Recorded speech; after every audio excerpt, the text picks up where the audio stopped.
ระดับที่3มี17บ้านรวมทั้งหมดมี17บ้าน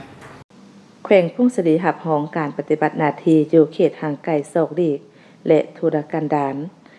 กองประชุมหับห้องการปฏิบัติหน้าที่อยู่เขตห่างไกลโศกดีกและธุรกันดารของแขวงพุ่งสดีได้จัดขึ้นในวันที่2เมษายน2025นี้ที่ห้องประชุมชั้น3สำนักงานปกครองแขวงโดยการเป็นประธานของท่านคำเด็กจากอีสานห้องเจ้าแขวงพุ่งสดี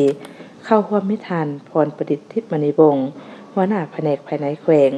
มีบรรดาทานคณะแผนกองค์การอ้อมข้างแขวงห้องการภายในเมืองและพนักงานวิชาการที่เกี่ยวข้องเข้าร่วมนำในกองประชุมผู้เข้าร่วมได้รับฟังการผ่านบทงานย่อผลการประเมิน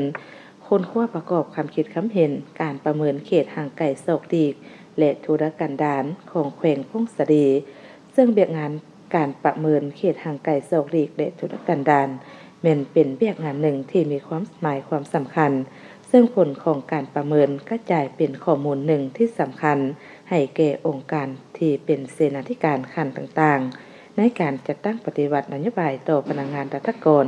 ที่ไปประจำและปฏิบัติหน้าที่อยู่เขตห่างไกลโศกดีกและธุรกันดารตามนโยบายที่พรรคได้รัฐได้กำหนดออก